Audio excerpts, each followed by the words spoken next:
There is a phenomenon taking off in the country and here in Massachusetts called story slams. People get up in front of an audience and compete in the art of telling stories. Modeled after the Moth Radio Hour on NPR, MassMouth began in 2008 and has brought this art form all over the state.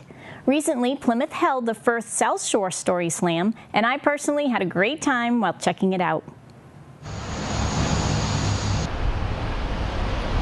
I'm here in downtown Plymouth at the New World Tavern for the very first Plymouth area MassMouth Story Slam. We're going to meet up with co-founder of MassMouth, Andrea Lovett, to hear more about what is a story slam. I am a storyteller and I am half of what is called MassMouth. I'm a co-founder, and MassMouth is a 501c3 promoting storytelling in all its art forms through social media, education, and live performance. Tonight here at the New World Tavern, we're going to have live performance with a story slam. What is a story slam? A story slam is a contest of words, how well a story is crafted. And tonight we have a theme called Terrified. It'll be 5-minute true stories on the theme Terrified. People from the audience will come up, drop their names in the hat, for a chance to possibly tell in front of a full house. Tonight we are sold out. So I want to tell you a story about a time that I was terrified. And without giving away the punchline, I'll tell you it was an irrational terror. A couple of days later, he emailed me.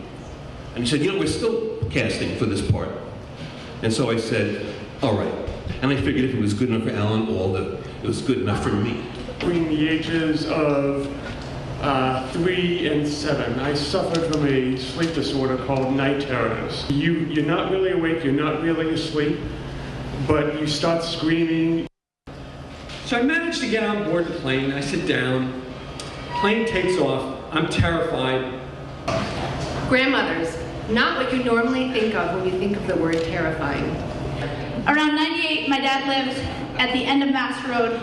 Mass Road happens to be one of the oldest dirt roads in Plymouth as far as what I've read and what I've known.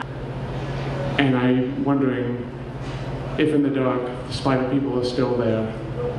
Thank you.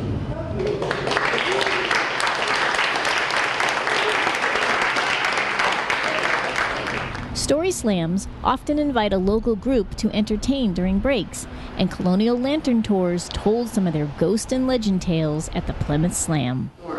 While Captain Barrows makes the decision to leave his ship out in open waters to ride out those huge waves, Captain McGee makes a mistake, because as he brings his ship into Plymouth Harbor, it runs aground out at White's Flats.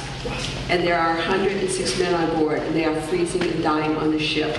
He described it as an ice-cold energy that went into his gut and out his back. He got violently ill. He threw up right there at Burial Hill, and he had to leave the tour. We have judges. They judge on the content of the story, the connection with the theme, and the connection to the audience.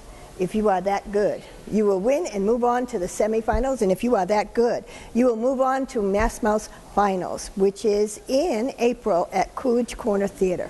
Good luck. So, I take my tennis racket, and I whack the ball, and you know what happens?